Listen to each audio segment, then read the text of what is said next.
जगन्नाथ चर्चिताय नंदीश्वर प्रभृतिनाथ महेश्वर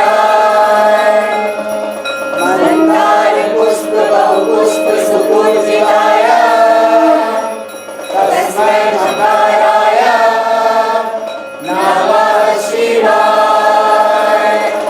शिवाय गौरी भद्राज पिंड सूर्याय दक्षाध्वैनाशिकाय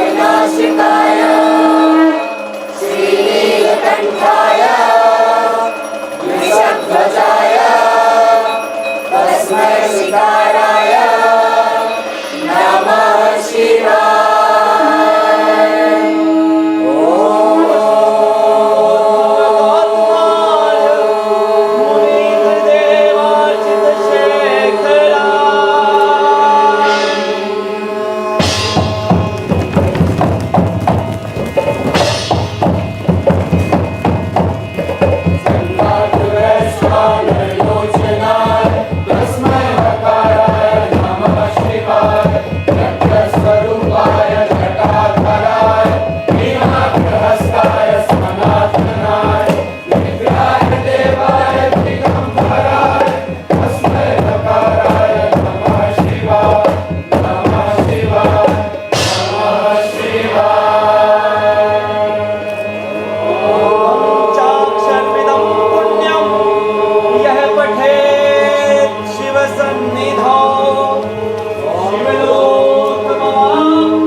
साहसीनं पुनर्वसम् ओम वेंकटे मोहन ओम वेंकटे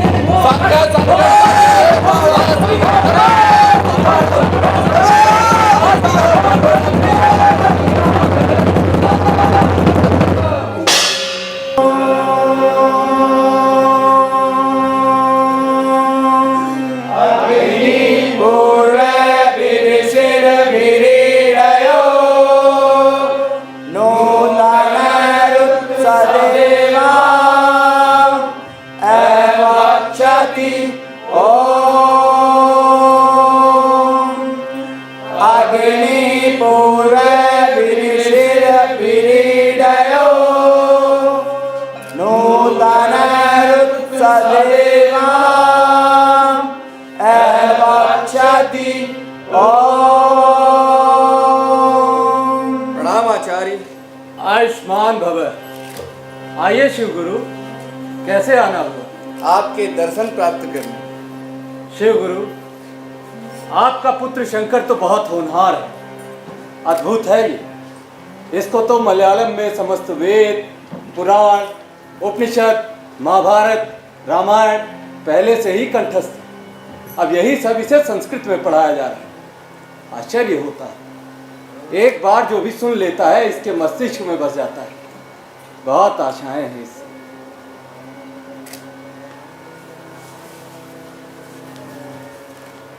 प्रणाम आचार्य। शिव गुरु, आज हमारा समाज धर्म के मूल को छोड़कर रीति रिवाजों में उलझ रहा है। न जाने कितने पंथ, कितने संप्रदायों में बट रहा है। एक दूसरे को नीचा दिखाने की होड़ मची हुई है। मुझे बड़ी चिंता होती है, क्या हमारा राष्ट्र फिर से अपनी वैदिक परंपराओं के आधार पर एक सूत्र में बंध पाएगा? शंकर, तुम अभी तक घर नहीं गए पुत्र?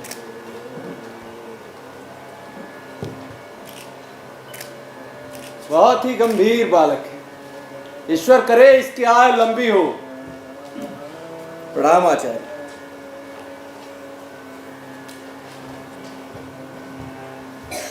भवती भिक्षां देहि। आ गया शंकरा? भवती भिक्षां देहि। हाँ हाँ लाती हूँ।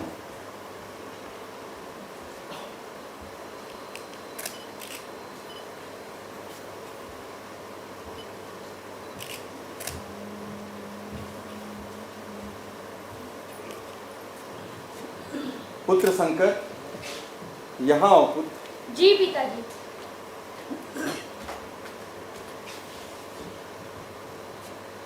क्या हुआ पिताजी?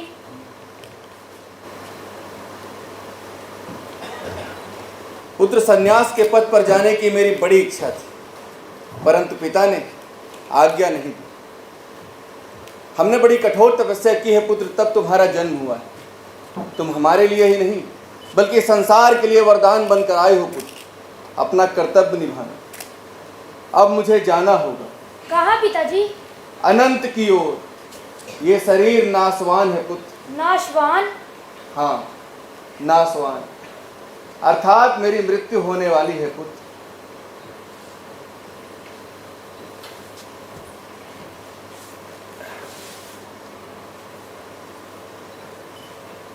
मृत्यु को अपना मित्र समझो पुत्र। उसके आने पर शोक करना उचित नहीं। वह श्लोक पढ़ो जो मैंने तुम्हें सिखाया था। आकाशात् पतितं तोयं सागरं प्रति गच्छति। जिस प्रकार आकाश से गिरा हुआ जल सागर की ओर जाता है, उसी प्रकार देवों को किया हुआ प्रणाम उस ईश्वर तक पहुंचता है।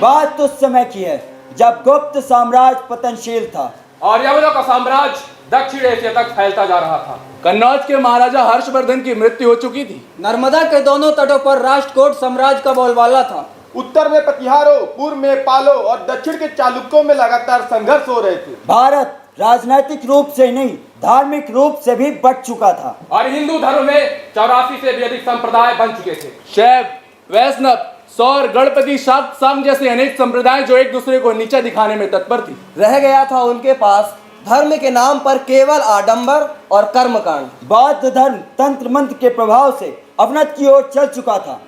ऐसे घनघोर निराशा के समय अवतरण हुआ शंकर का।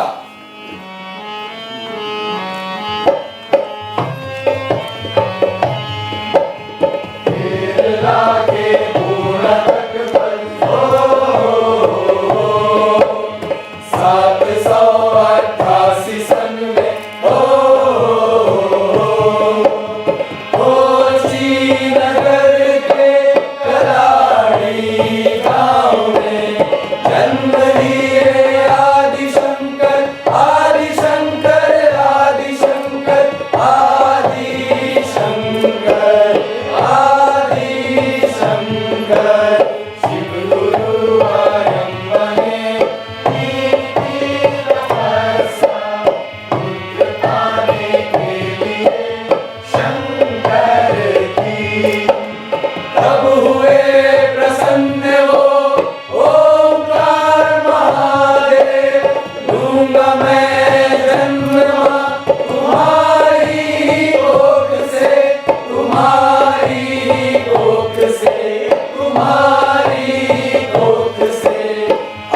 शंकर आदि शंकर आदि शंकर आदि शंकर। प्रणाम आचार्य। आयुष्मान भव। शंकर नहीं दिखाई दे रहा है। आचार्य जानते हैं, शंकर ने आज एक चमत्कार कर दिया। कैसा चमत्कार? शंकर ने आज एक गरीब ब्राह्मण के यहाँ स्वर्णामलों की वर्षा करा दी। स्वर्णामलों की वर्षा शंकर ने करा दी? हाँ आचार्य। परंतु उसने ऐसा क्यों किया? क्योंकि वह ब्राह्मणी बहुत निर्धन थी आचार्य। शंकर को उस पर करुणा आ गई थी। प्रणाम आचार्य। कहाँ रह गए थे शंकर? क्षमा चाहता हूँ आचार्य। मार्ग में एक वृद्ध मिले जो कि बहुत दुर्बल थे, अचानक गिर पड़े। उन्हें घर तक पहुँचा कर आ रहा हूँ आचार्य। बहुत अच्छा किया। गुरुकुल की शिक्षा का तब तक कोई अर्थ नहीं जब तक वह जनहित में उपयोग न की जाए। यही हमारी वैदिक परंपरा है। परंतु अब न जाने क्या होगा इसका। राजाओं के संरक्षण में चारों ओर उपहास और अवहेलना का वातावरण बन चुका है। उत्पात मच चुका है सर्वत्र। यहाँ आओ पुत्र। मैं और तो कुछ नहीं कह सकता, परंतु तुमसे एक आशा की किरण दिखाई देती। वरना यहाँ तो सब बधे हुए हैं। बधे हुए हैं? बधे हुए क्या तात्पर्य आचार्य? बताओ इन्हीं शंकर। वासनाओं में जो अनुरक्त है वह बधा हुआ है। और घोर नर्क क्या है ये भी बताओ। अपना शरीर ही घोर नरक है आचार्य। बहुत अच्छे। जाओ बैठ जाओ, कक्षा आरंभ करते हैं।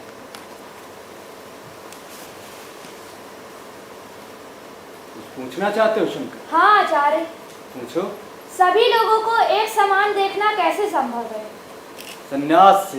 संन्यास से? और कौन ले सकता है संन्यास आचार्य? ब्रह्मचर्य के वार निवृत्त का पालन करने वाला व्यक्ति ही संन्यास ले सकता है। परंतु उसके लिए किसी गुरु से दीक्षा लेनी होती, वो भी किसी सन्यासी परंपरा की। मैं किन गुरु के पास जाऊं आचार्य? तुम बहुत पहले बद्रिकाश्रम में महर्षि बादरायण हुआ करते थे। उन्होंने देखा कि यह संसार कर्मकांड में डूबकर धर्म के मूल तत्वों को भूल चुका है, दंभी हो गया है। तब उन्होंने अद्वैतवाद का सिद्धांत दिया। जानते हो उनको? नहीं आचार्य। ये वही है जिन्होंने महाभारत से श्रीमद् भगवत गीता को अलग करके उसे स्वतंत्र सत्ता दी। उनके पुत्र हुए शुकदेव, और शुकदेव के दो शिष्य हुए, उपवर्ष और गौड़पाद। गौड़पाद तो हमारे दक्षिण के ही हैं। इन्हीं गौड़पाद के शिष्य हुए परम पूज्य गोविंद पाद वल्लभ। तुम्हें उनके पास जाना चाहिए पुत्र। ये कहाँ रहते हैं आचार्य? ये कभी बद्रिकाश्रम में रहते हैं तो कभी अमरकंटक में। मात्र यही एक अद्वैतवादी गुरु हैं जो जीवित अवस्था में।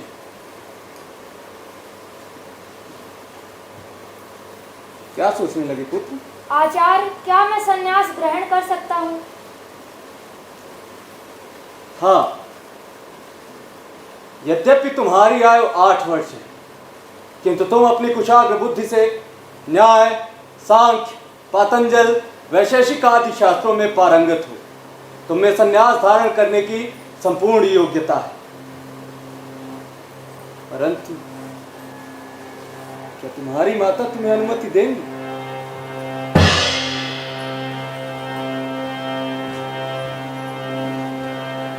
कल्यादो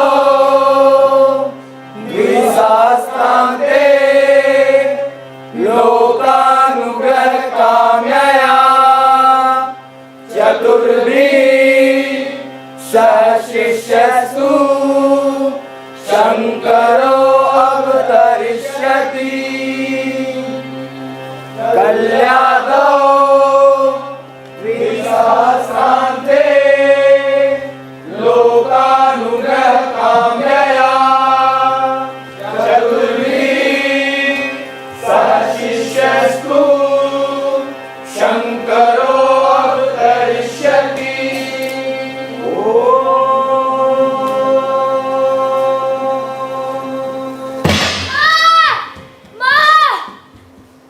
आप ठीक हो माँ? तू आ गया शंकरा। उठो माँ। मैं तेरे लिए भोजन बनाती हूँ।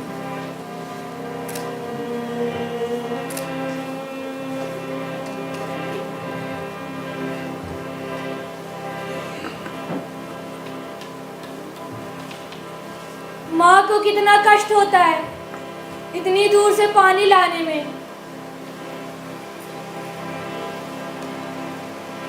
हे माँ, कर दया इस पुत्र पर। कर दया इस पुत्र पर, हे माँ कर दया इस पुत्र पर।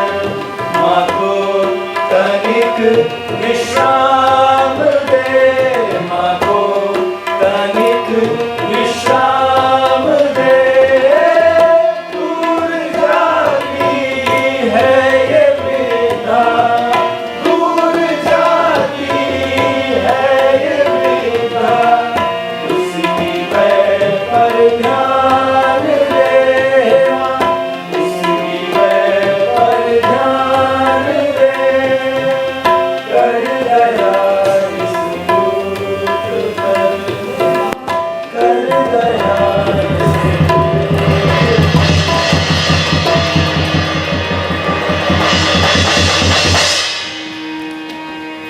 गरज गरज आज मेघ घनन घनन छाड़ी। गरज गरज आज मेघ घनन घनन छाड़ी। दमक दमक बिजुली दमके चाहत है ऋतुराज आयो री। चाहत है ऋतुराज आयो री। चाहत है ऋतुराज आयो री।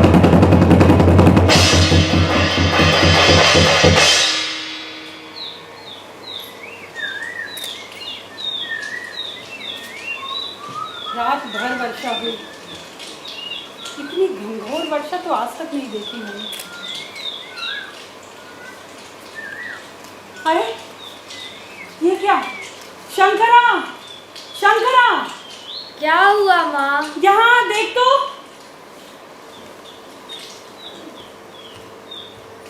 क्या देखूं माँ? ये पूर्णा नदी यहाँ कैसे दिखाई दे रही है? वो यही है माँ, इसलिए यही दिखाई दे रही है। हे शिवा, ये कैसे हो गया? कुछ नहीं माँ, मैंने नदी में कुछ लट्ठे गाड़ कर उसकी धारा को इधर मोड़ दिया, बस और कुछ नहीं। बड़ी विचित्र बात है। क्या पुत्र? कल एक व्यक्ति पेड़ पर चढ़कर नारियल चोरी कर रहा था, तभी चाचा ने उसे देख लिया, बहुत डांटा, कहा कि मैं तुम्हें दंड दूंगा। कि चाचा ने पेड़ पर गमछा बांध दिया और कहीं दूर चले गए। पेड़ पर गमछा बन जाने के कारण वह चोर नीचे नहीं उतर पाया। बहुत देर बाद चाचा आए, गमछा खोले और बोले नीचे उतरो। तब वह चोर नीचे उतरा। तब चाचा ने बोला बोलो आज के बाद तुम कभी चोरी नहीं करोगे। तो वह चोर बोला नहीं नहीं, मैं आज के बाद कभी चोरी नहीं करूँगा। तब चाचा ने उसे भोजन कराया और ढेर सारे नारियल दिए। तब मैंने पूछा यह कैसा दंड है? तब उन्होंने बोला वत्स, शरीर को दिया हुआ दंड भूल जाता है लेकिन मन को दिया हुआ दंड कभी नहीं भूलता। तो मैंने पूछा आपको विश्वास है कि आज के बाद कभी चोरी नहीं करेगा? तब उन्होंने बोला इसी विश्वास पर तो मैं जीवित हूँ, यही वो वैदिक धर्म है जो उपनिषदों का आधार बना। पर माँ, आज वैदिक धर्म लड़खड़ा रहा है।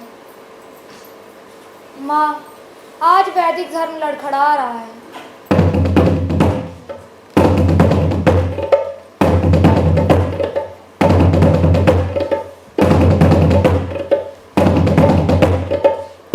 प्रणाम बहना। यहाँ पर कोई अद्भुत बालक शंकर है। मेरा नाम ही शंकर है। आप कौन? मैं केरल राज्य का महामंत्री हूँ स्वामी। महाराज राजशेखर ने मुझे आपके पास भेजा है। उन्होंने आपको किस लिए भेजा है?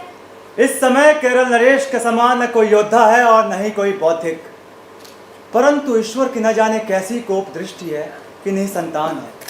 उनकी आज्ञा और मेरे पूर्व पुण्यों से आज आपके दर्शन हो रहे हैं स्वामी। महाराज ने चर्चा सुनी कि आपने एक गरीब ब्राह्मणी के घर को स्वर्ण आवलों से भर दिया।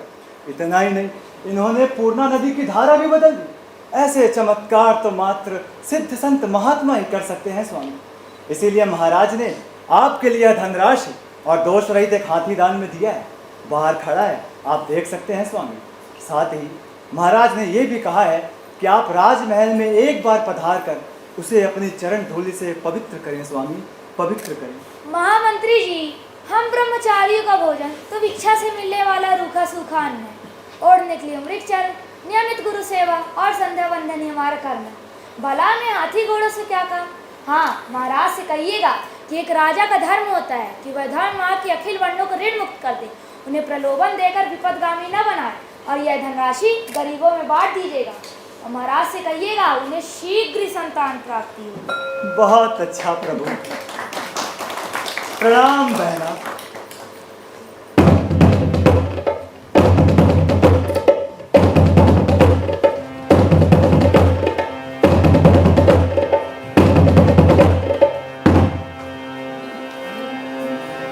अग्नि पूर्वे भिरिशिरभिरीडयो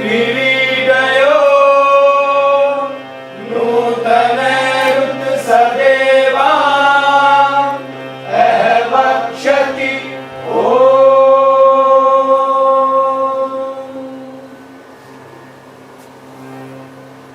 शंकरा, प्रणाम करो। प्रणाम महर्षि अगस्त्य। क्या तुम इन्हें जानते हो? हाँ माँ, मैंने इन्हें कई बार देखा है। कभी कभी इसकी बातें मुझे समझ ही नहीं आती। आप कौन हैं? मैं अगस्त्य ही हूँ पुत्री। महर्षि अगस्त्य, मैं धन्य हो गई प्रभु, मैं धन्य हो गई कि आपके चरण इस कुटिया में पधारे। यह सब कुछ मेरे पुत्र शंकरा के ही कारण संभव हुआ है कि इस घोर कलयुग में हमें आपके दर्शन प्राप्त हुए। भगवान, मैं अपने इस विचित्र पुत्र को बहुत कम जानती हूँ। क्या आप बता सकते हैं ये कौन है, यहाँ किस लिए आया है, ये अपने पूर्व जन्मों में क्या था? अब इनके बारे में क्या बताना पुत्री, ये तो स्वयं शंकर हैं। हाँ, हमने इसका नाम शंकर ही रखा है। ये स्वयं शंकर है पुत्री, आदिदेव शंकर। मैं इतनी भाग्यशाली हूँ। मैं तो ये सब स्वप्न ही मान रही थी। हम दोनों निसंतान थे, संतान प्राप्ति के लिए कठोर तप किए। एक दिन स्वयं महादेव इनके स्वप्न में आए और बोले, मैं तुम्हारा पुत्र बनकर जन्म लूंगा। कहो, कैसा पुत्र चाहिए तुम्हें? सामान्य बुद्धि का परंतु दीर्घजीवी, अथवा कुशाग्र बुद्धि का परंतु अल्पजीवी? इन्होंने कहा था, हमें कुशाग्र बुद्धि का पुत्र दीजिए। भगवान, इसकी आयु कितनी है? 8 वर्ष। घात हट गया तो 8 वर्ष की आयु और होगी। इसके बाद एक विशेष कारण से 16 वर्ष की आयु और प्राप्त होगी। इस प्रकार कुल 32 वर्ष होंगे आर्यभा। मात्र 32 वर्ष? अब महादेव की क्या योजना है पुत्री, हम तुम नहीं जान सकते, परंतु जो भी है धर्म और राष्ट्र की रक्षा के लिए है। मैं तुम्हारे यहाँ तुम्हारे पुत्र शंकर के दर्शन के लिए ही आया था। कृतार्थ हुआ देखकर अब चलता हूँ।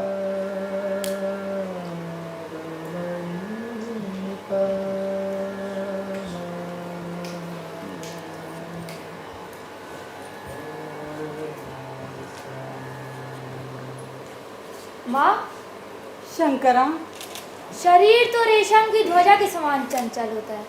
मैंने देखा है कि लोग जन्म लेते हैं और मर जाते हैं। इस संसार में कोई सुखी नहीं है माँ। किसी को मिलने का सुख तो किसी को बिछड़ने का दुख, इसका कोई अर्थ नहीं बनता माँ। इसलिए माँ, मैं संन्यास लेकर इस भवबंधन से मुक्त होना चाहता हूँ। ऐसा मत कहो पुत्र, अभी तुम मात्र 8 वर्ष के हो। पहले गृहस्थ बनो, संतान उत्पन्न करो, यज्ञानुष्ठान करो, अंत में संन्यास का सोचना। तुम मेरी एकमात्र संतान हो, तुम्हारे बिना मैं कैसे जीऊंगी पुत्र? माँ, मुझे आसक्ति के बंधन से मुक्त होने दो। आचार्य ने कहा है, निवृत्त व्यक्ति ही संन्यास ले सकता है। मैं जानती हूँ तुम सारे शास्त्र पढ़ चुके हो, परंतु इससे क्या होता है? क्या इससे तुम मेरे प्रति अपने कर्तव्यों से मुक्त हो जाओगे? अरे मैं मर जाऊंगी तो मेरा अंतिम संस्कार कौन करेगा बताओ? तुम्हारा हृदय इतना कठोर कैसे हो गया? ये कहने से पहले तुम्हें दया नहीं आई इस वृद्धा पर?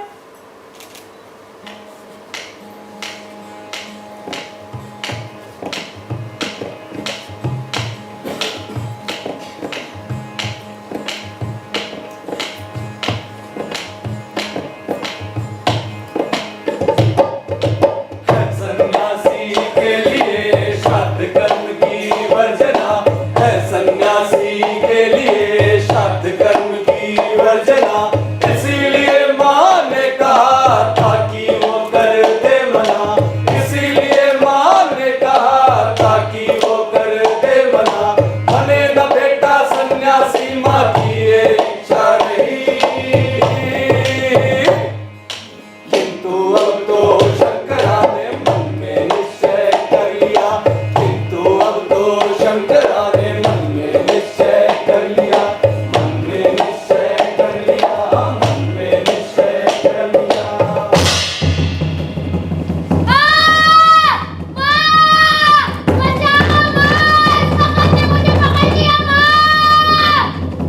शंकरा! शंकरा! हे शिवा! ये क्या कर रहे हो प्रभु? पहले मेरा पति छीन लिया और मेरा पुत्र छीन गए हो। शंकरा! क्या ये वही काली हो गई जिसके बारे में महर्षि अगस्त्य ने कहा था? कहीं ये तेरी चाल तो नहीं? मैं क्या करूं, मैं क्या करूं? ठीक है, जा पुत्र, मैं तुझे मुक्त करती हूँ।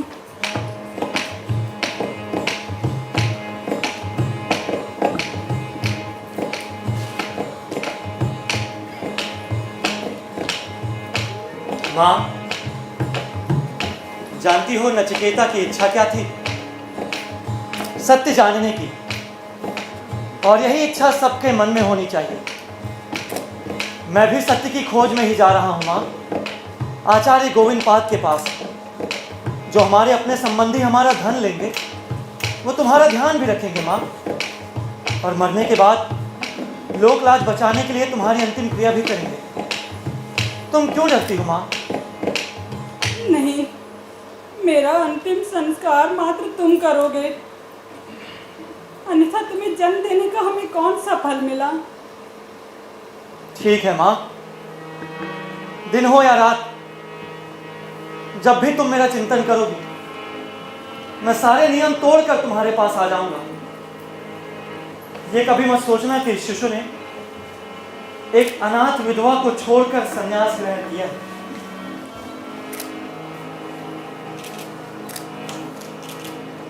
अपनी तपस्या में सफल हो पुत्र, यही मेरी कामना है। अब से गिरता बूंद बूंद पानी जैसे जाता है सागर की ओर, ऐसे ही नमस्कार में हमको अर्पित पहुंचा है परमेश्वर को, पहुंचा है परमेश्वर को। पथ नहीं ज्ञात तो क्या, तेरे तो निश्चित है, आघात हो धर्म पे जब अवतरण निश्चित है। पथ नहीं ज्ञात तो क्या, तेरे तो निश्चित है, आघात हो धर्म पे जब अवतरण निश्चित है, अवतरण निश्चित है, अवतरण निश्चित है। इस प्रकार शंकराचार्य रेवा तट से होते हुए पंचमठ की स्थापना करते हैं और नर्मदा नदी के किनारे चलते हुए मां नर्मदा के प्रकोप को शांत करते हैं। सिंधु सिंधु सुस्थलं तरंग भंग रंजितं दुषत्सु पाप जात जात भारि भारि संयुतं भारि संयुतं भारि संयुतं। कांत दूत काल भूत भीति हारि वर्मणे त्वदीय पाद पंकजं नमामि देवी नर्मदे, देवी नर्मदे, देवी नर्मदे। अघोरितं स्वरं श्रुतं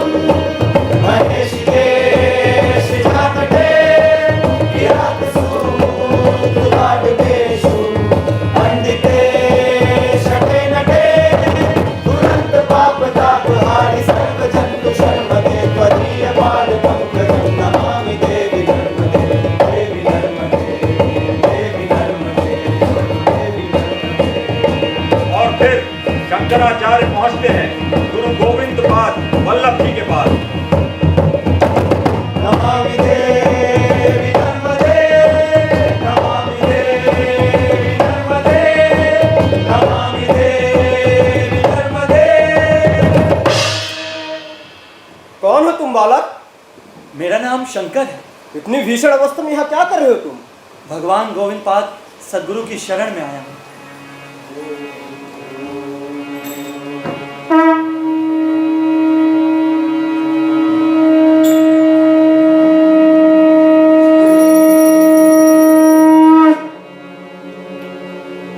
क्या बात है? तुम लोग यहाँ क्यों खड़े? गुरुदेव, इस बालक का नाम शंकर है। ये कहता है आपकी शरण में आया। इसने अभी अभी नर्मदा के प्रकोप भी शांत किया। आचार्य गोविंद परमानंद सदगुरु को मेरा प्रणाम। कौन हो तुम बालक? न पृथ्वी हूँ, न जल हूँ, न तेज हूँ, न वायु हूँ, न आकाश हूँ।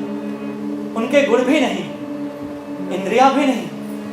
मैं तो जो उनसे बचा खुचा परम तत्व शिव है, वही। तुम्हारे उत्तर से अद्वैत का साक्षात्कार होता है। अपना पूरा परिचय बताओ। दक्षिण के ब्राह्मण शिवगुरु का पुत्र शंकर हूँ आचार्य। संसार के उस पार पहुंचना चाहता हूँ, अतः आपकी शरण में आया हूँ। मृत शरीर तो मिट्टी हो जाता है पुत्र, तो इसे संसार के पार पहुंचाना कैसे संभव है? शरीर तो नष्ट होने के लिए ही होता है आचार्य, परंतु आत्मा जो परम सत्य है वह कभी नष्ट नहीं होती। तुम कोई और नहीं, साक्षात शंकर हो। तुम मेरे पास ही रहोगे पुत्र। तुम परमहंस बनोगे। 1 वर्ष हठ योग, 1 वर्ष राजयोग, उसके बाद 1 वर्ष ज्ञान योग। साथ में तुम्हें और भी कार्य करने हैं। बादरायण के लिखे हुए वेदादि ग्रंथ रखे हुए हैं, जो अब नष्ट भी हो रहे हैं पुत्र। जो आपकी आज्ञा होगी वही मैं करूंगा गुरुदेव। उपनिषद के 4 महावाक्य जानते हो? अहम ब्रह्मास्मि तत्त्वमसि, प्रज्ञानम ब्रह्म और अयमात्मा ब्रह्म। महाभारत में लिखे महाविष्णु सहस्त्र नाम को भी पढ़ा है? कंठस्थ है आचार्य। बहुत अच्छा, तो उसे आधार बनाकर एक सहस्त्र श्लोक लिख डालो परमात्मा के स्वरूपों पर। साथ ही भगवान वेद व्यास के वेदांत सूत्रों पर एक भाष्य की आवश्यकता है। क्या तुम लिख सकते हो पुत्र? प्रयत्न करूंगा गुरुदेव। जो ना समझ सको उसे पूछ लेना, मैं समझाने का पूरा प्रयास करूंगा। कल्याण मस्तु।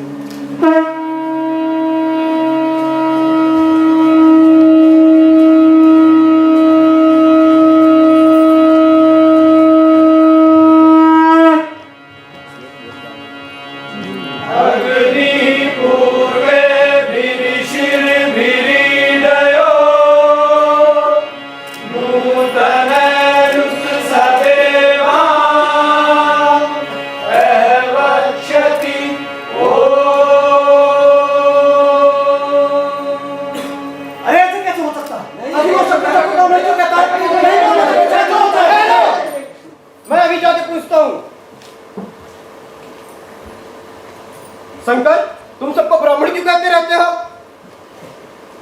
यह मेरा नहीं, वेदों को जानने वाले महान ऋषियों का मत है। धर्म पालन करने और संन्यास लेने के लिए जब मैं घर से निकला था, तब मैंने अपनी माता से पूछा था मेरा गोत्र कौन सा है। तब उन्होंने मुझे सत्यकाम और जाबाला की एक कथा सुनाई थी। सत्यकाम और जाबाला की कथा? हाँ, सत्यकाम ने संन्यास लेने से पहले अपनी माँ जाबाला से पूछा, माँ मेरा गोत्र कौन सा है? तब उनकी माँ जाबाला ने कहा, बेटा मुझे तुम्हारा गोत्र नहीं मालूम, मैं तो बस इतना जानती हूँ कि मेरा नाम जाबाला है और तुम्हारा सत्यकाम। तब गुरु के पास जाकर उन्होंने पूछा उनका नाम, तो उन्होंने कहा मेरा नाम सत्यकाम जाबाला है। ये उत्तर सुनकर गुरु प्रसन्न हो गए। उन्होंने कहा कि आज मेरी आत्मा प्रसन्न हो गई है। ऐसे सत्य वचन तो केवल और केवल ब्राह्मण ही बोल सकता है। ज्ञानियों के लिए सत्यनिष्ठा ही पवित्र जीवन का आधार होती है।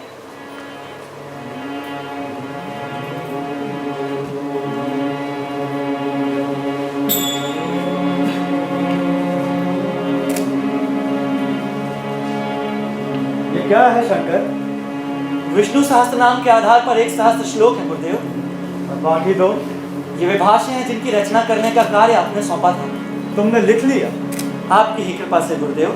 बहुत अच्छा। एक बार हिमालय पर महर्षि बादरायण ने कहा था कि मेरे ही समान संपूर्ण विषयों को जानने वाला तुम्हारा एक शिष्य होगा, जो नर्मदा के प्रवाह को रोक देगा, विपरीत मतों का खंडन करेगा और कल्याणकारी भाष्य की रचना करेगा। शंकर, तुम वही हो। तुमने हठ योग, राजयोग और ज्ञान योग में सिद्धि पाली। इसीलिए आज से मैं तुम्हें आचार्य की पदवी देता हूँ, शंकराचार्य। काशी नगर जाओ शंकर, वहाँ आदिदेव शंकर तुम पर कृपा करेंगे। जो आज्ञा गुरुदेव। कल्याण मस्त। हे सन्यासी, आप भी इनके साथ ही आए। आज्ञा आचार्य। आयुष्मान भव।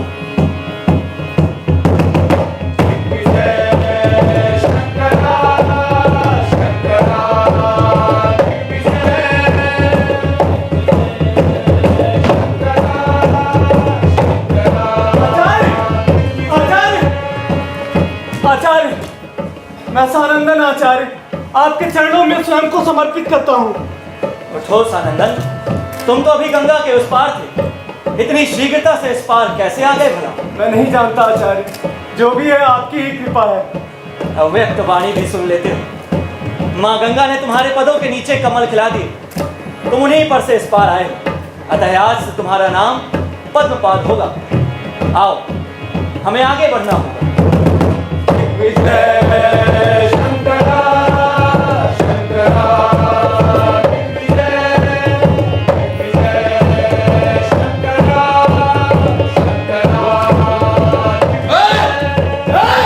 दूर हटो, पहले आचार्य शंकर निकल जाए, उसके बाद आना। कौन शंकर? वही जो अद्वैतवाद की बातें करता है, जो सैकड़ों उपनिषद सच्चित आनंद स्वरूप ब्रह्मा की बातें करता है, वही। हाँ हाँ, वही आचार्य शंकर। माने तुम उस ब्रह्म में भेद करते हो जिसके बारे में कहा जाता है कि वो अभेदी। घोर अचरज। अभी तुमने कहा दूर हटो। अरे काहे से दूर हटा रहे हो भैया? अपनी देह से कि अपनी आत्मा से? अरे खाते तो हम दोनों जन एक ही अन्न हैं, खाते हैं कि नहीं? अरे तुम्हारे और हमारे भीतर जो लुका बैठा है वो भी एक है। मदिरा और गंगा जल के पात्र में भले ही सूर्य का प्रतिबिंब अलग अलग दिख पड़ता हो, पर सूरज तो एक है। समझ रहे हो क्या कह रहे हो तुम? समझ रहे हो? अरे मोक्ष की विद्या पाली, अब इन लोगों का मन रखने की क्यों नहीं शिक्षा पाले बैठे हो? हे प्राणियों में श्रेष्ठ, अभी आपने जो कहा वह शब्द सह सत्य है। जो चेतना विष्णु और शिव जैसे देवताओं में स्फुरित है, वही चेतना तो इन क्षुद्र कीट पतंगों में भी स्फुरित है। और यह ज्ञान जिस किसी के भी अंदर है, चाहे वह चांडाल रूप में ही क्यों ना हो, वह मेरा गुरु है। तुम वेदांत के रहस्य को जानते हो, इसलिए कुछ मूर्ख लोगों के रचे कुत्सित भाष्यों का खंडन करो, प्रस्थान त्रयी की रचना करो, ब्रह्म तत्व की स्थापना करो, उसके बाद अपने शिष्यों को कार्यभार सौंपकर मेरे पास चले आना। हर हर महादेव, मेरे पास चले आना। सावधान! काशी नरेश महाराज रतन सिंह पधार रहे हैं।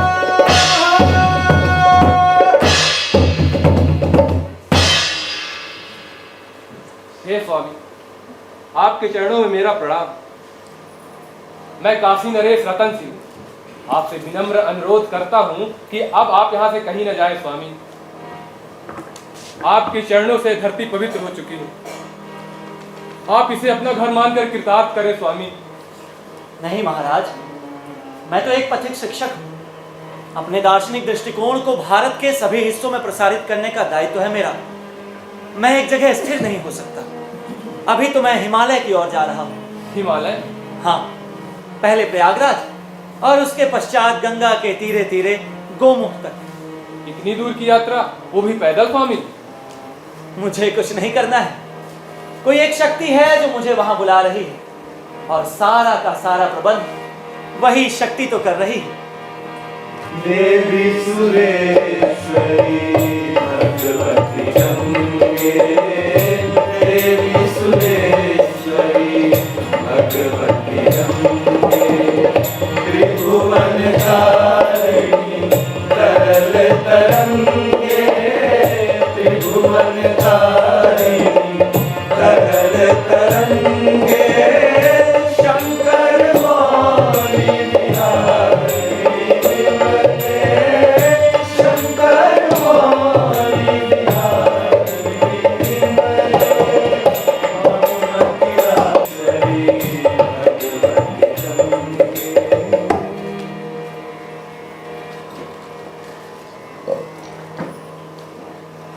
हे ब्राह्मण, हिमालय के अंचल में स्थित इस बद्री विशाल मंदिर का गर्भगृह सोना क्यों है? प्रभु, बद्री विशाल की मूर्ति है ही कहाँ? चीनी दस्युओं के अत्याचार से हमारे पूर्वजों ने मूर्ति के पास के कुंड में छिपा लिया था। अनेकों प्रयास करने के बाद भी मूर्ति नहीं मिली। तब से शालिग्राम शिला को ही भगवान मानकर उसकी पूजा करते हैं प्रभु। यदि मूर्ति पुनः मिल जाए तो क्या उसकी पुनर्स्थापना करोगे? इससे अच्छी बात क्या होगी, परंतु वो मिलेगी कैसे? उन्हीं की कृपा से मिलेगी। मैं जा रहा हूं उस कुंड में। नहीं महात्मन, कुंड के साथ अलकनंदा का भी संयोग है। स्रोत को नदी करने खींच ले जाएगा। अनेकों व्यक्ति अपने प्राण खो चुके हैं महात्मन। अरे ये कौन है? इनको अपने प्राण पिए नहीं है क्या? हम खुद ही नहीं जानते श्रेष्ठ कि ये कौन है, परंतु आप चिंतित मत होइए। आपके ऊपर इतनी प्रसन्नता क्यों है? क्योंकि शुभ कार्य जो होने जा रहा है। आचार्य आ गए।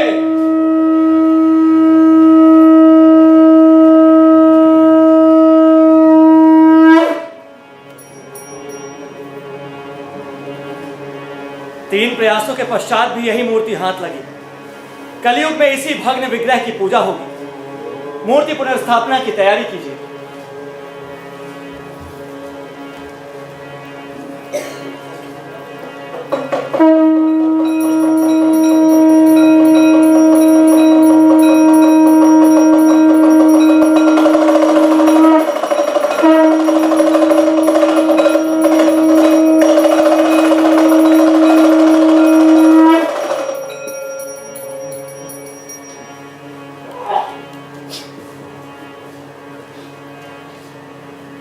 रात्रि की इस वेला में आप यहाँ?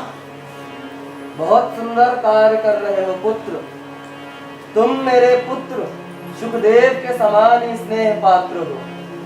मुझे ज्ञात था कि स्वयं शंकर ही मेरे सूत्रों के भाष्य की रचना करेंगे। भगवान बादरायण, कृतार्थ हुआ मैं आपके दर्शन पाकर। यदि यह कार्य पूर्ण हो चुका हो तो मुझे अनुमति दीजिए, आपके सामने ही समाधि योग से इस शरीर का त्याग कर दूं। नहीं शंकर, अभी तुम्हारा कार्य समाप्त नहीं हुआ है। भारत के प्रख्यात पंडितों को शास्त्रार्थ में पराजित कर उन्हें अपने मत में लाने का प्रमुख कार्य अभी शेष है। तुम्हारे कार्य से संतुष्ट होकर ही मैं तुम्हारी आयु बढ़ाने के लिए आया हूँ। तुम अब 16 वर्ष के हो चुके हो। देव की अनुज्ञा से 16 वर्ष की तुम्हारी आयु और बढ़ गई है शंकर। अब इस शरीर में तुम 32 वर्ष तक निवास करोगे। जाओ, प्रयागराज जाओ और प्रख्यात कर्मकांडी कुमारिल भट्ट को शास्त्रार्थ में पराजित करो। जाओ शंकर, जाओ, इस अंधेरे को हटाओ, इस अंधेरे को हटाओ शंकर, इस अंधेरे को हटाओ। धर्मपाल, आज्ञा आचार्य। महर्षि बादरायण की आज्ञा है, हमें प्रयागराज चलना है। जो आज्ञा आचार्य। समय सीमित, लक्ष्य सीमित, लक्ष्य सीमित, शंकरा के सामने ओ चल पड़े अविनाशी शंकर, चल पड़े अविनाशी शंकर। आत्मा का रंग लेकर, आत्मा का रंग लेकर, दिग्विजय शंकरा, शंकरा दिग्विजय, दिग्विजय शंकरा, दिग्विजय, दिग्विजय शंकरा। महामते आचार्य कुमारिल भट्ट को मेरा प्रणाम।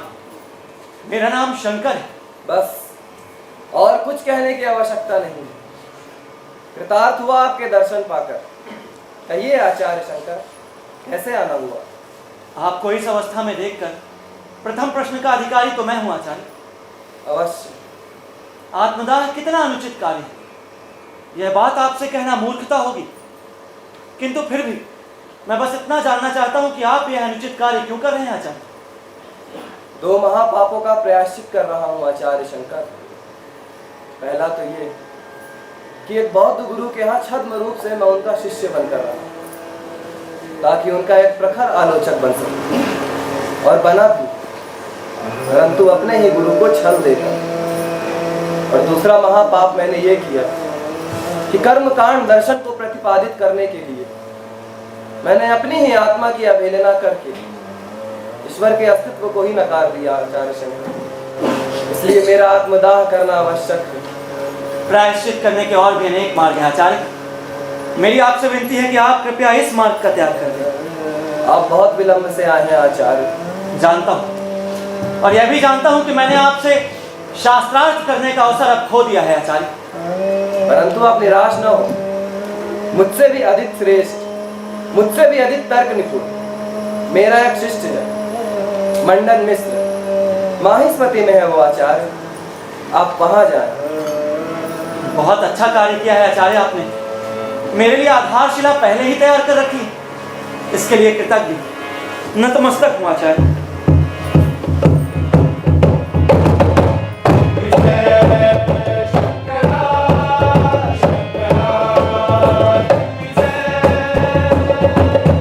प्रणाम आचार्य।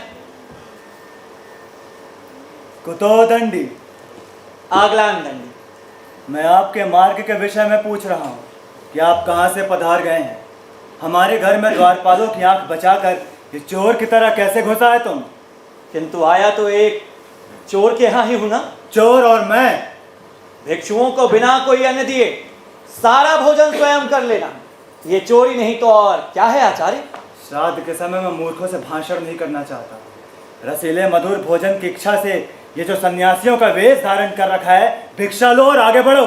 लूंगा, किंतु विवाद की भिक्षा, और शर्त ये होगी कि जो भी एक दूसरे से पराजित हो जाएगा वह एक दूसरे का शिष्य बन जाएगा आचार्य।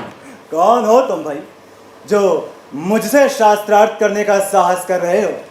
भगवान गोविंद पाद का शिष्य शंकर हूं मैं। घोर आश्चर्य, नाम सुना है।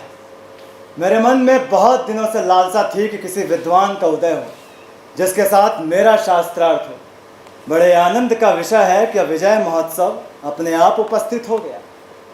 मैं साधारण व्यक्ति नहीं हूँ बालाचार्य, यमराज का विनाशक, ईश्वर का खंडन करने वाला हूँ। वेदांती लोग ईश्वर को कर्म फलदाता मानते हैं, किंतु मैंने सिद्ध कर दिया है कि फलदाता को ईश्वर नहीं अपितु कर्म ही है। मैं शास्त्रार्थ के लिए भी तैयार हूँ। मध्यस्थ प्रतिज्ञाएं क्या होंगी बताने का कष्ट करें।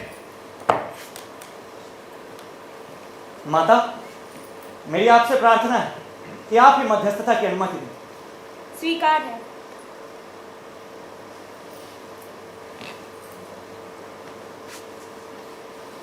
ब्रह्म एक है, साथ ही सत्य, चित्त, निर्मल और परमार्थ है। उस ब्रह्म के ज्ञान से ही माया मोह रूपी प्रपंच का नाश होता है और जीव अपने शुद्ध स्वरूप में प्रतिष्ठित हो जाता है। यही हमारा सिद्धांत है और इसके प्रमाण है स्वयं उपनिषद। यदि मैं पराजित होता हूं तो सन्यासी के इन काषाय वस्त्रों को त्याग कर गृहस्थ के इन श्वेत वस्त्रों को धारण कर लूंगा। शब्दों की शक्ति कार्य को प्रकट करने में है, अन्यथा वो खोखले शब्द हैं, केवल और केवल शब्द। कर्मों से ही मुक्ति प्राप्त होती है और कर्म का अनुष्ठान प्रत्येक मनुष्य को जीवन पर्यंत करना ही चाहिए। यदि मैं पराजित हो जाऊंगा तो गृहस्थ धर्म का त्याग कर संन्यास धारण कर लूंगा। ध्यान रहे, शास्त्रार्थ निर्मल मन से, बिना किसी द्वेष, बिना किसी घृणा और बिना किसी विकार के होना चाहिए।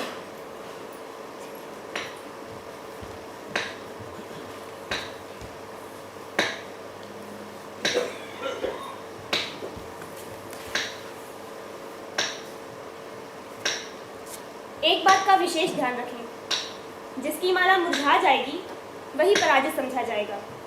अब मैं गृह कार्य में लगती हूँ। आप बैठेंगी नहीं माता? आवश्यकता नहीं, पतिदेव के लिए भोजन तैयार करना है और आपके लिए भिक्षा। आपसी सहमति से विराम लेते रहिएगा। शास्त्रार्थ मित्रता पूर्ण हो, आशा करती हूँ। हाँ तो आचार्य, आप कहते हैं कि जीव और ब्रह्म एक ही है। पहले आप ये बताइए कि पता कैसे चलेगा, आत्मा और परमात्मा को एक कैसे माना जाएगा? मैं अपने लंबे अनुभव से बताता हूँ कि जीव ही ब्रह्म है। ये सिद्धांत न कभी सिद्ध हुआ है, नहीं कभी हो सकता है, क्योंकि इसका प्रत्यक्ष ज्ञान किसी को है ही नहीं आचार्य। हे आचार्य, जीव और ब्रह्म एक ही है, इसका प्रत्यक्ष ज्ञान आंख, कान और नाक जैसी इंद्रियों से नहीं हो सकता, कभी नहीं हो सकता, क्योंकि इन इंद्रियों की पहुंच तो उस ब्रह्म तक है ही नहीं। अतः आपका प्रथम प्रश्न ही अनुचित है आचार्य। अच्छा, आप ये बताइए, आपका जो कथ्य है तत्वमसि, आपके अनुसार अर्थ यही है ना, पर ब्रह्म बनना? पर ब्रह्म बनना तो एक क्रिया है आचार्य, क्रिया अर्थात कर्म है। इसीलिए मैं कहता हूँ कि तत्वमसि मात्र जप आदि के लिए और कुछ नहीं, बस तत्वमसि तत्वमसि तत्वमसि लेके जपते रहे। ऐसा नहीं है आचार्य, तत्वमसि वाक्य स्वयं में जीव और ब्रह्म की एकता को बताने के लिए, यह कोई जप करने की विधि नहीं है। नादान आचार्य, उपनिषदों में कहा गया है कि मन ब्रह्म है, उसकी उपासना करो, कहा गया है ना। ठीक उसी प्रकार ये भी कहा गया है कि अन्न की उपासना करो। उपासना करना क्या है आचार्य? कर्म ही है ना।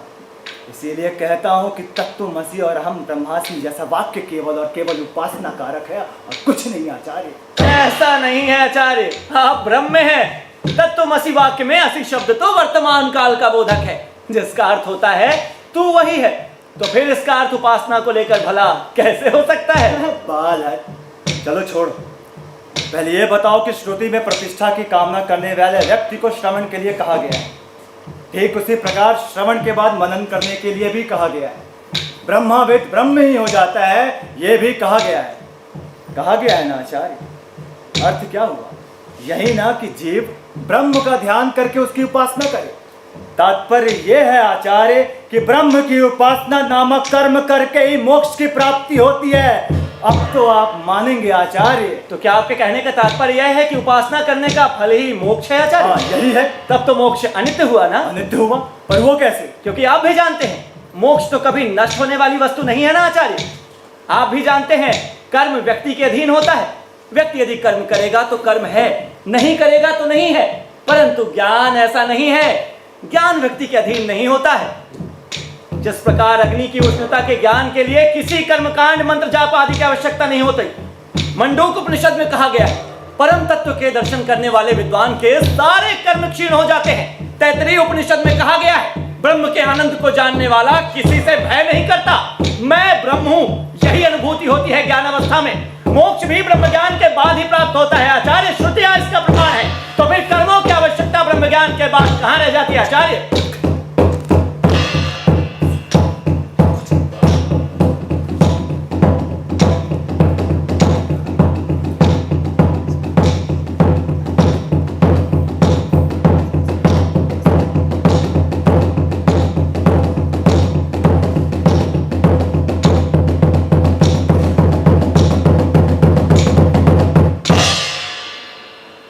आचार्य, मैं पराजय स्वीकार करता हूं। अब तक हमें यही लगता था कि हम दूसरे लोक में जाके वहां हमें मोक्ष की प्राप्ति होती, वहां हम तरह तरह के भोगों को भोगते हैं और फिर हमें मोक्ष की प्राप्ति होती। अब यह बात हास्यास्पद लग रही है आचार्य। मैं आपके अधीन हुआ, मुझे ब्रह्म का उपदेश दे आचार्य, मुझे ब्रह्म का उपदेश दे। ठहरिए स्वामी।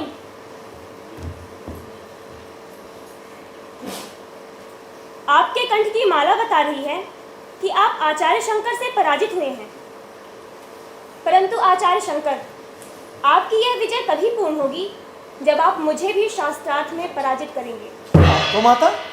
जी हाँ, मैं आचार्य की अर्धांगिनी हूँ। इस नाते आपको मुझे भी शास्त्रार्थ में पराजित करना होगा। कहिए, क्या आपको स्वीकार है? आपकी आज्ञा शिरोधार्य है माता। तो बताइए आचार्य, काम की कितनी कलाएं हैं? काम की कलाएं? उनका स्वरूप कैसा है? वो कहाँ निवास करती हैं? कृष्ण पक्ष और शुक्ल पक्ष में उनकी स्थितियां कहाँ होती हैं? स्त्री और पुरुष में इन कलाओं का निवास किस प्रकार होता है? आप कुछ बोलते क्यों नहीं आचार्य? आप मेरी परीक्षा ले रही हैं माता। आप अच्छी तरह जानती हैं कि मैं एक ब्रह्मचारी हूं। आपके इन प्रश्नों का उत्तर देने के लिए मुझे 1 मास के अवकाश की आवश्यकता है, परंतु फिर भी आपके इन प्रश्नों का उत्तर मैं मौखिक रूप में नहीं दे पाऊंगा। लिखित रूप में दूंगा यदि आपकी अनुमति हो। स्वीकार है।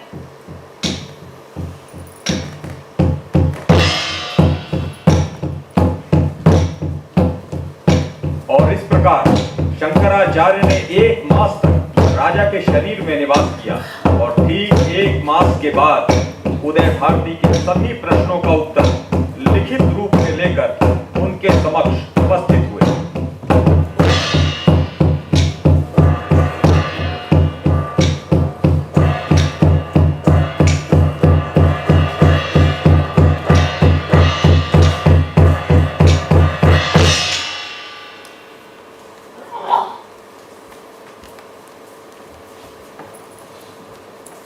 आप समस्त विद्याओं के स्वामी साक्षात सदाशिव हैं। भगवान, मैं अपनी पराजय स्वीकार करती हूँ। अब मैं और मेरे पति आपके अधीन हैं। आपने तो मानव जीवन का अनुकरण किया है, अन्यथा कौन सी विद्या है जो आपको ना आती हो? हम दोनों आपसे पराजित होने पर तनिक भी लज्जित नहीं हैं। आचार्य मंडल जी आज्ञा आचार्य। आज से आपका नाम सुरेश्वराचार्य होगा। जो आज्ञा आचार्य। माता, आप भी चलिए। नहीं, मैं तो ब्रह्मलोक जाना चाहती हूँ। नहीं माता, इस राष्ट्र को आपकी आवश्यकता है। मेरे द्वारा ऋषि श्रृंगादि आदि बनाए गए क्षेत्रों में आप शारदा नाम से सम्मान प्राप्त करें। मेरी आपसे विनती है माँ। मुझे स्वीकार है। आचार्य, मैं अपना समस्त धन आपके धर्मार्थ प्रस्तुत करता हूँ।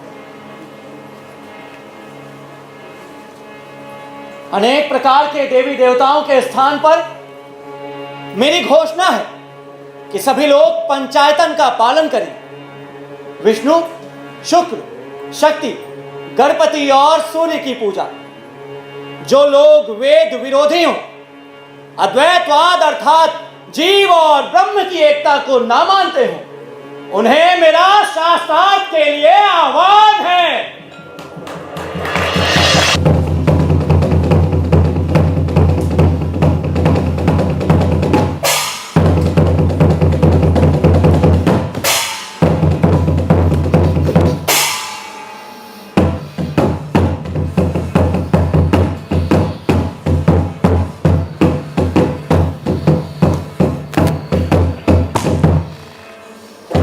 शंकर शंकर शंकर, है कौन ये शंकर?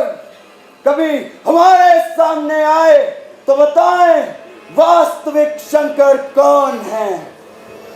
क्या उसे पता नहीं कि भारत में शैव मत सबसे पुराना है और हम शैव मत की सबसे प्रतिष्ठित शाखा उग्र भैरव तांत्रिक संप्रदाय के अनुयायी। माला, कुंडल, चूड़ामणि, भस्म और यज्ञोपवीत धारण करते हैं। नरमुंडों की माला और खोपड़ी में मदिरा पान करते हैं। शमशान में वास करते हैं, शमशान में, और अपने आराध्य उन शिव की अर्चना करते हैं। क्या वो शंकर कर सकेगा ऐसा? मुझे भय लगता है उग्र भैरव, भय लगता है कहीं वो शंकर अपनी माया फैलाकर हमारे मत को छीन न कर दे। हमें उसका नाश करना पड़ेगा उग्र भैरव। आज्ञा करिए महाराज क्रिकेट। मैं कपालिकों का राजा ककच तुम्हें आज्ञा देता हूं, जाओ और अपनी माया से उस शंकर की हत्या कर दो। जाओ। महाराज क्रिकेट।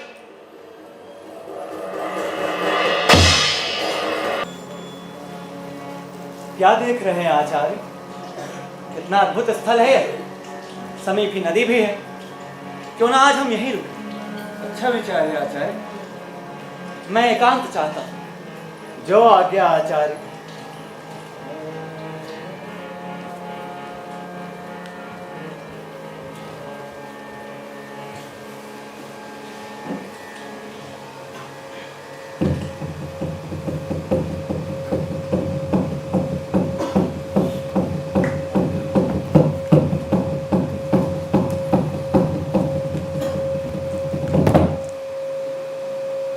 ये कौन है? क्या दिव्य रूप है। लगता है गुणों की खान है। भूमि पर बैठा है, तनिक भी देहाभिमान नहीं। कहीं ये शंकर तो नहीं? शंकर अर्थात तुम शंकर ही हो? हाँ, मेरा नाम शंकर है। तुम कौन? प्रभु, मैं उग्र भैरव हूं, कपालिक संप्रदाय का एक भक्त। शमशान में रहता हूं, खोपड़ी में मांस भक्षण करता हूं, मदिरा पीता हूं। परंतु मैंने जान लिया है प्रभु कि मेरा पन उचित नहीं है। मैं आपकी सेवा में आना चाहता हूं प्रभु। अपने आखिरी दिन को आपकी सेवा में व्यतीत करना चाहता हूं। मुझे अनुमति दें। अनुमति है मित्र। कृतार्थ हुआ स्वामी। क्या हुआ? तुम उतने दुखी क्यों दिखते हो? मन में हाहाकार मचा हुआ है गुरुदेव। समझ नहीं आ रहा क्या करूं। तुमने मुझे अपना गुरु माना है ना, तो बताओ क्या समस्या है? प्रभु, मैं शिव का सेवक हूं। सदैव कैलाश जाकर महादेव साथ रमण करने के लिए मैंने 100 वर्षों तक कठोर तप किया। उसके बाद महादेव प्रसन्न हुए और उन्होंने कहा कि अगर तुम अपना अभीष्ट चाहते हो तो किसी सर्वज्ञ ज्ञानी अथवा चक्रवर्ती राजा के सर को अग्नि में हवन करो। पर प्रभु, आपसे बड़ा सर्वज्ञ ज्ञानी तो कोई है ही नहीं। पर अब मैं चक्रवर्ती राजा कहां पाऊंगा? मेरे वचनों में कोई दोष हो तो बताइए। नहीं कपालिक, तुम्हारे वचनों में कोई दोष नहीं है। एक दिन तो इस शरीर का विनाश होना ही है। मैं सहर्ष अपना सर तुम्हें देने के लिए तैयार हूं, किंतु क्या सर्वज्ञ ज्ञानी? मेरे शिष्य ऐसा करने नहीं देंगे। अतः तुम यह कार्य अभी कर लो। बहुत अच्छा। मैं चाह रहा था कि आप ऐसा ही कहें। आप तैयार हैं ना प्रभु? हाँ कपालिक, मैं तैयार हूं। अपना कार्य शीघ्रता से करना।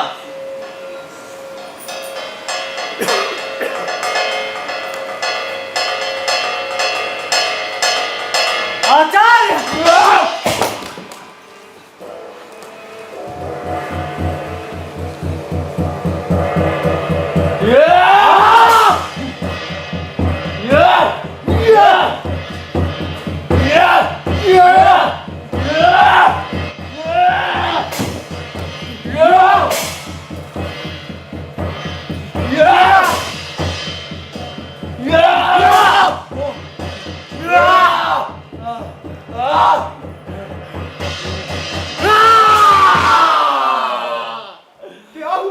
क्या हुआ? कौन थे ये? एक कपालिक मानव बल चढ़ाना चाहता था। ये कैसा धर्म है? हे भगवान नरसिंह, संसार के महान कल्याण के लिए अपने इस क्रोध का त्याग करें। आपके द्वारा मारा गया शत्रु इस पृथ्वी पर पड़ा है। मेरी आपसे विनती है, अब आप शांत हो, दयालु हो। क्षमा चाहता हूं आचार्य, आपकी अनुमति के बिना मैं बेबस हो गया था। उठो पद्मपाद, हमें आगे बढ़ना होगा।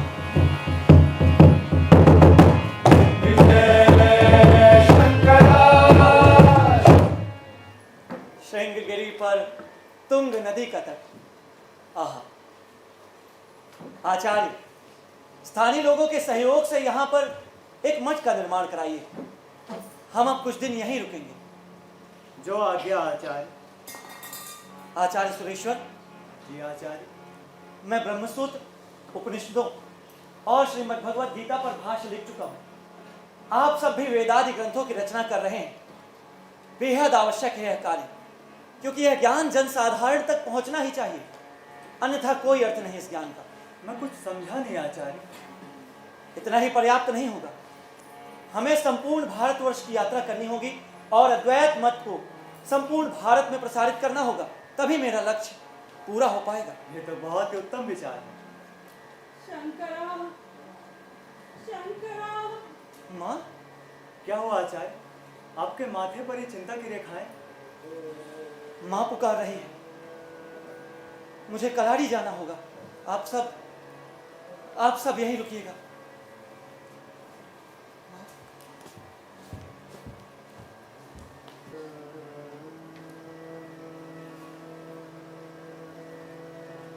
कहता था जब बुलाओगी आ जाऊंगा। कब से पुकार रही हूँ, सुन ही नहीं रहा है। अपने एकमात्र पुत्र का मुख देखे बिना ये प्राण भी नहीं छूट रहे। शंकरा, शंकरा। माँ, शंकरा। माँ, तुम्हारा ध्यान रखने को क्या कोई नहीं आया यहाँ तुम्हारे पास? नहीं पुत्र।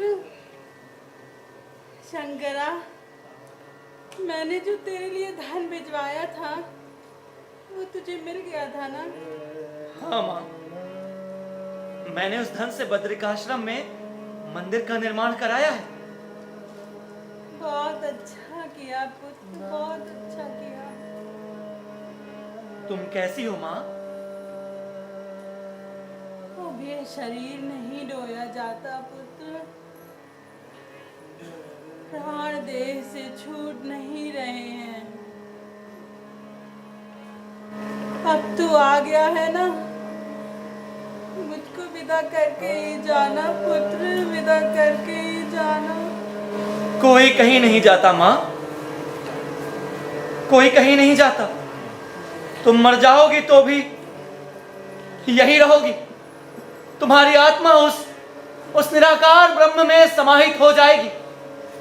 वही ब्रह्म जो तुम में है, वही ब्रह्म जो मुझ में है, एक एक कण में है, हवा में है, पानी में है, जिसका न कोई आदि है न कोई अंत। कोई कहीं नहीं जाता माँ। मैं तुम्हारे उस निराकार ब्रह्म को नहीं जानती पुत्र। मुझे साकार ब्रह्म से मिलवा दो शंकरा। जो आज्ञा माँ।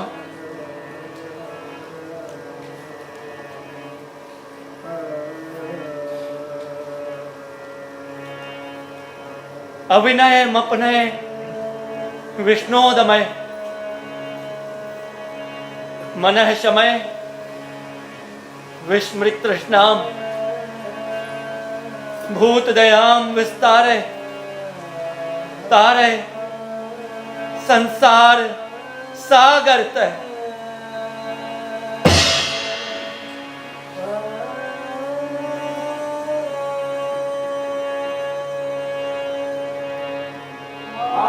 आकाशात् पतितं तोयम्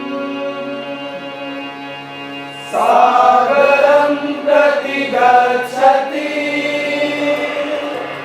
सागरं प्रति गच्छति।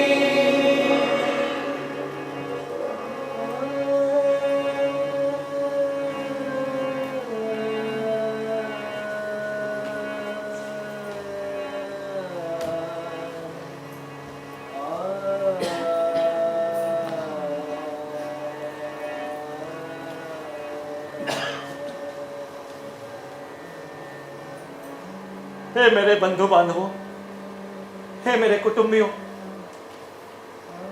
मेरी मां का अंतिम संस्कार करा दो। अरे अम्बा चली गई। ठीक है, तुम दूर हट जाओ, हम इनका अंतिम संस्कार करा देंगे। नहीं नहीं, मां की अंतिम इच्छा थी कि उन्हें अग्नि मैं ही दूं, अतः उनका अंतिम संस्कार मैं ही करूंगा। अरे क्या पढ़ा और क्या सीखा है? भला इस कार्य में तुम सन्यासी का क्या अधिकार है? एक सन्यासी किसी का अंतिम संस्कार नहीं कर सकता। अरे तुम जानोगे भी कैसे? तुम तो एक छद्म सन्यासी हो, ठग हो ठग। अगर करना चाहते हो तो कर लो, हम जाते हैं, चलो। किंतु तनिक मुझे अग्नि तो दे दो। हम तुम्हें अग्नि भी नहीं देंगे।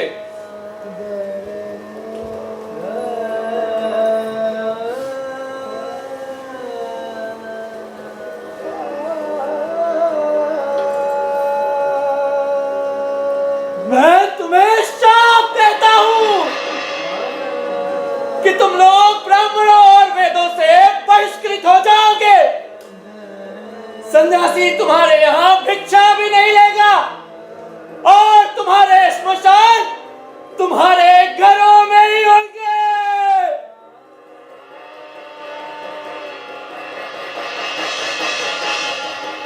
माता की मृत्यु के उपरांत आचार्य ने गोकर्ण में मीमांसक विद्वान नीलकंठ को पराजित किया।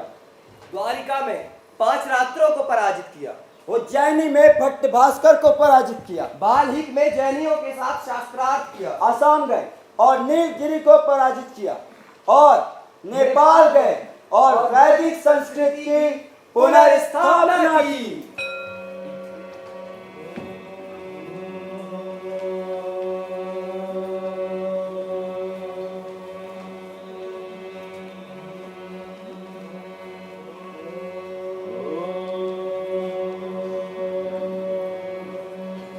हस्तामलक,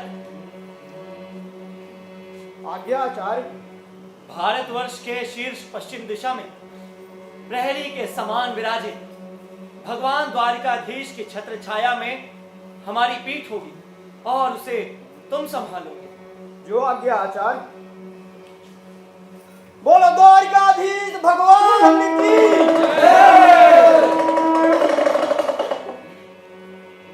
पद्मपाद, आज्ञा आचार्य। भारतवर्ष के शीर्ष पूर्वी दिशा में प्रहरी के समान विराजे भगवान जगन्नाथ की छत्र छाया में हमारी तीसरी पीठ होगी और उसके प्रमुख तुम होगे।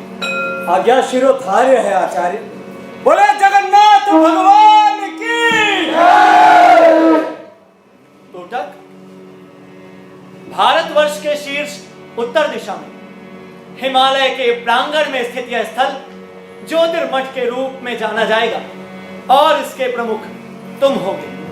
बोलो हर हर हर महादेव।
शिष्यों, जगत नियंता ने मुझे समस्त भारतवर्ष की यात्रा कराकर अंतिम पड़ाव केदारनाथ की शरण में पहुंचा दिया है।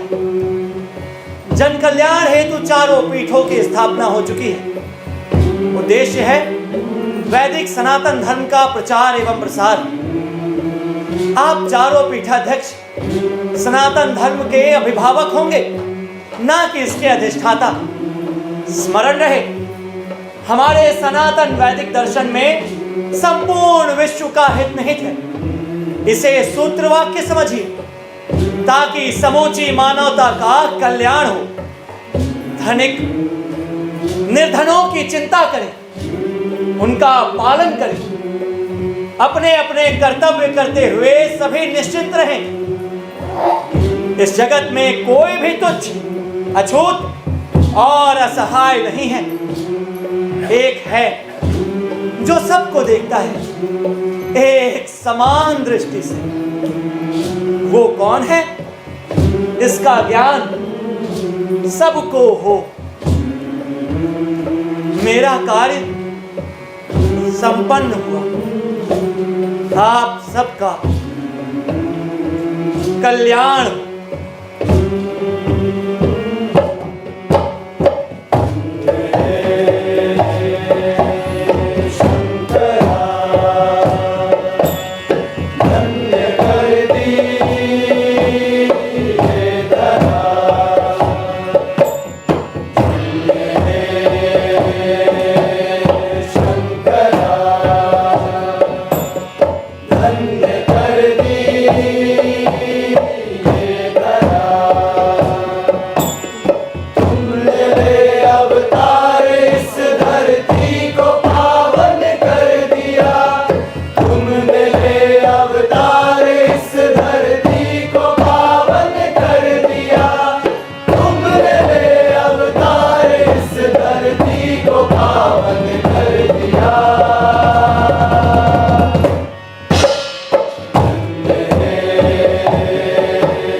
Father, we give you praise, we give you, Lord, we say, we want to be आदि शंकराचार्य।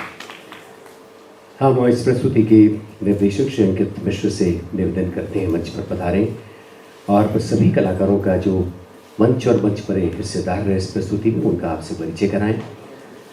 आदि शंकराचार्य इस नाट्य प्रस्तुति के लेखक योगेश त्रिपाठी हैं और इसकी परिकल्पना और निर्देशन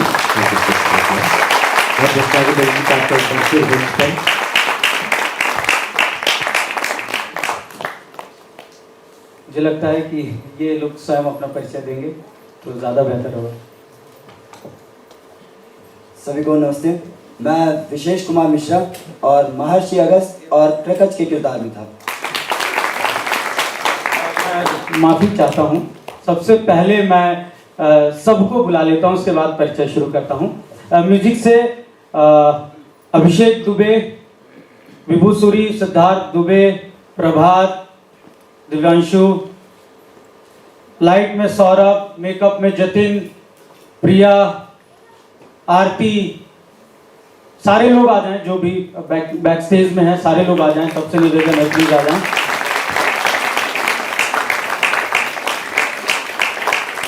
दिव्यांशु गौतम आ जाएं, सारे लोग आ जाएं। सब आ गए क्या? दिव्यांशु अमन, ओके। सभी को नमस्कार। मेरा नाम अनस मंसूरी है और मैं कुमारी नृत्य कर रहा था सर।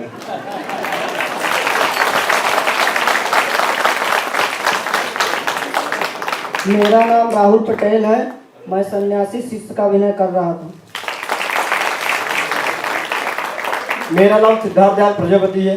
मैं बटुक और शिष्य के रोल में था। नमस्कार, मेरा नाम आरती कुशवाहा है और मैंने नृत्य में सहभागिता दी है। सभी को नमस्ते, मेरा नाम संध्या सिंह चौहान है। मैंने नृत्य में और बटुक का रोल किया। प्रणाम, मेरा नाम शुभम पांडे है। मैं शंकराचार्य की भूमिका अदा करने का प्रयास कर रहा हूँ। नमस्ते, मेरा नाम ग्लोरी जायसवाल है और मैं नृत्य में सहभागिता दे रही हूँ। सभी को राधे कृष्णा। मेरा नाम कोमल पांडे है। मैं नृत्य में अभिनय का रोल की हूँ। नमस्कार, मैं अभिषेक दुबे और मैं संगीत की तरफ से हिस्सेदारी कर रहा था।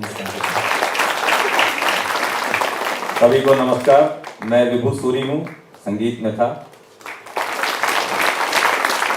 सभी को नमस्कार, मेरा नाम प्रभात गौतम है। मैं भी संगीत में था। मेरा नाम दिवांशु निगम है। मैं भी संगीत में सहभागिता निभा रहा हूँ। मेरा नाम आदेश दीक्षित है और मैं पद्मपात के कैरेक्टर में था। नमस्कार, मेरा नाम गौरव सिंह है। मैं मंडन मिश्र, महामंत्री और गोविंद पाद बल्लभ जी की भूमिका में। आप सभी को नमस्कार, मैं हूँ सिद्धार्थ राज दुबे और म्यूजिक में था।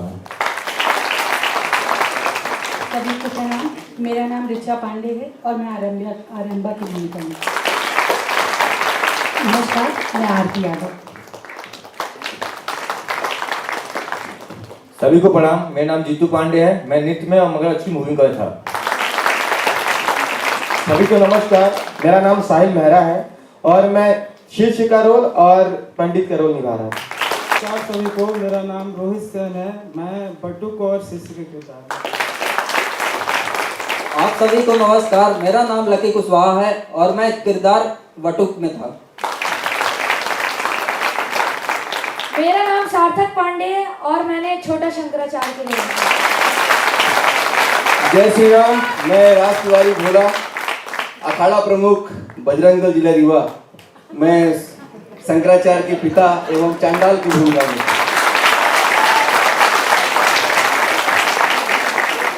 नमस्कार सभी को, मेरा नाम सौरभ नामदेव है। मैं बटुक और उग्र भैरव के कैरेक्टर में था। नमस्कार, मेरा नाम खुशी मिश्रा है और मैं नृत्य में सहभागिता दे रही थी। साथ ही उभय भारती का कैरेक्टर भी प्ले किया है। आप सभी को नमस्कार, मैं दीपक पटेल राजा रतन सिंह और बटुक का किरदार निभा रहा हूँ। नमस्कार, मेरा नाम सौरभ सिंह परिहार। नमस्कार, मेरा नाम प्रिया भदौरिया है लेकिन मैं एक बात कहना चाहूँगी आप सभी से कि जो निर्देशक हैं अंकित मिश्रा, ये इतनी बड़ी टीम लेकर भोपाल आए हैं, भारत भवन में इनवाइट किया, और सबसे खुशी की बात ये है कि डायरेक्शन में इतनी बड़ी टीम लेकर भारत भवन में आके शो करना, लाइट में MPSD के स्टूडेंट्स, म्यूज़िक में MPSD के स्टूडेंट्स, मेकअप में MPSD के स्टूडेंट्स, कॉस्ट्यूम में MPSD के स्टूडेंट्स, हम सारे MPSD के स्टूडेंट्स पास आउट से 2011 से लेकर हर साल का कोई ना कोई बैच का बच्चा यहाँ पर है जो भारत भवन में आके प्रस्तुति मिलके जुड़ के आप लोगों के सामने प्रस्तुत कर रहा है। Thank you so much. नमस्कार, मेरा नाम जतिन कुमार है। जय श्री राम, दिव्यांशु गौतम। म्यूज़िक ये 2 साल पहले शुरू हुआ था। मैं और अभिषेक दुबे मेरे सीनियर हैं मध्य प्रदेश नाट्य विद्यालय के, पर हम कहीं से सीनियर जूनियर नहीं होते हैं, बहुत अच्छे मित्र हैं। हमने लगभग 50-60 दिन मेहनत की है इस म्यूज़िक में। देन भैया ने बहुत कमाल निर्देशन किया म्यूज़िक का, और डांस था सपना दुबे जी का, कोरियोग्राफ उन्होंने किया था, वो आ नहीं पाई हैं किसी कारणवश, और क्राफ्ट था प्रवीण नामदेव जी का। Thank you so much. Prem Shankar sir का बहुत बहुत धन्यवाद। राजीव सर हैं, इलैया राजा सर बैठे हुए हैं, हमारे यहाँ IG थे सर, वो भी आए हुए हैं। सब मतलब मैं सबको बताता हूँ कि सर हमारा शो है, सर आए, बहुत बहुत धन्यवाद। Thank you so much sir, आमंत्रित करने, थैंक यू सो मच।